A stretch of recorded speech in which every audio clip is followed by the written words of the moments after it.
So, hello again. We are today at CEN-CENELEC, one of the official free European standardization bodies. And with us, we have Andrea Gulasci. Hope I got your name right. Welcome to the Right. video. Thank you very much, Rudy. It's very nice to welcome you here in the House of Standardization. I think it's the second time you're here. So as you mentioned, CEN-CENELEC, we're two of the three recognized European standards organizations. You spelled my name right, which is great. My name is Andrea Gulasci. I'm the Director for Policy and External Affairs here in CEN-CENELEC. And I cover a wide range of activities, but I think for the frame of the discussion and the interview we have today, it will be nice to dive deeper a bit into our research activities that are within my team, education about standardization, which is also in my team, and the links with the high-level forum that brought us together, I think, no, in the first place. You So did. it was a very, very good meeting to meet, to discuss, to put education about standardization on the map, because I think that's something that we really need to invest in and put some effort in and some thinking at the European level, and then see how CEN-CENELEC plays a role in that. Yeah. So, topic-wise, unlike some standardization bodies, CEN-CENELEC has a wider, broad range. So it covers all types of topics, as I understand. Can you tell us a bit what were like the most important topics maybe in the past, and what do you think like the next 5 years is going to be the key topics for Sure. standardization for CEN-CENELEC? No, I think that's a very valid question because also standardization has a very technical flavor. I think a lot of people think of standardization as a heavy, technical, old school, old-fashioned activity. But that was maybe something that is kind of historically comes from the past. The sectors we were dealing with in the past, you were asking about that, were very the heavy machinery of Europe, the very vertical sectors, the automotive industry, constructions, lifts, cable industry. Those were really the pillars of standardization in the past. What we have seen now in the recent years, and I mean by recent, you know, in the world of standardization, recent can be in the past 5-10 years. But looking into the future, we see a shift to more societal goals, sustainable goals. To digitalization. We have an increasing body of work in CEN and CENELEC that is cross-sectorial, that covers artificial intelligence, that covers cybersecurity, but that covers critical raw materials, that covers circular economy. And those are not anymore linked to a specific sector. We see cybersecurity in the rail sector, but we see cybersecurity in the construction sector.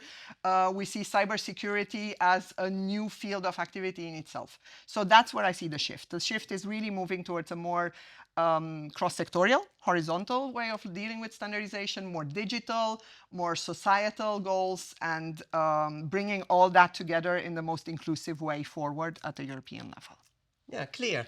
And I imagine that also comes with perhaps also new type of challenge. What are kind of the main challenges that you're dealing with that you have to face with the next couple of years? Absolutely. I think the challenge in itself was to shift from vertical standardization to horizontal standardization because historically we have been dealing mostly with vertical standardization. We had predominant, I think, experts that have been coming from the traditional sectors, maybe not the youngest experts as well. So I think one of the main challenges we have for the upcoming years, and that has also, it's part of our strategy 2030 as well, it's part of the European Commission strategy as well, it's the next generation of standards makers. Who is going to develop the standards of tomorrow? Who are the new actors in standardization? Who are the young professionals coming from the new sectors to develop standards? And that's really a challenge. And I want to insist a bit on that, if I may.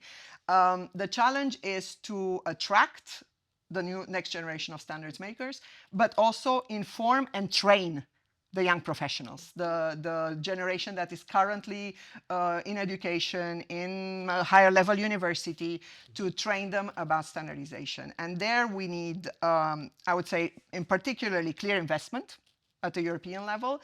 There are other regions of the world that have seen standardization and education as a strategic goal. We have seen, particularly China and US, investing a lot of money in education about standardization. We need to match that up at the European level. If we want standardization to provide economies of scale, if we want standardization to be the trading power that we know it is, we need to invest in standardization. So that's one thing. And the other thing is education about standardization should not be confined to the more technical, electrotechnical fields. It needs to move into the management side of standardization and education. It needs to move into the business sector. Standardization is a tool. It's not confined to only the technical nuts and bolts of products and services. So it's also, I would say, as a young professional, standardization should be part of your toolbox when you enter the market and the job market, that you know how to manage a company, you will need standardization, how to become start a startup, scale up, you need standardization, and that's what we need to invest in, and that's a challenge. Okay. Well, very clear. Did that answer your question? I think it did, and maybe also my next question coming to the end of the talk. Please, of course. Hopefully, some of these students some of these people that are going to be the men and the women of the future of standardization are the people now looking at the video. I should have mentioned gender as well. Gender is also a challenge, but please. Okay. So is there any last message you want to share to our students who might perhaps be working on this in the future? Of course. I think, first of all, don't look at standardization as a boring, technical, engineers-only field. It's a constantly evolving field of work. It's a very exciting field of work. I was mentioning the sectors that we're working on.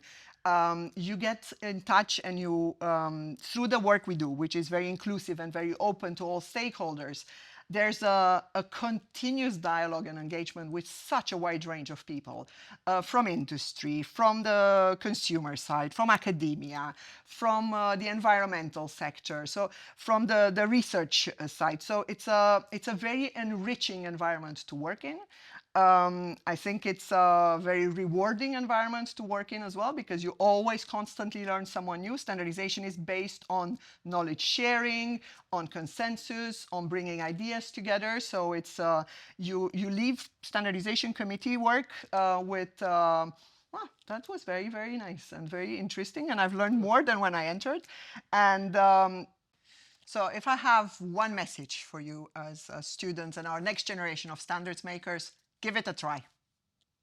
That is a very clear message, I think. Thank you very much. I'm talk today and being over here. Thank you very much for being here, Rudy, with us. Thank you. Thank you.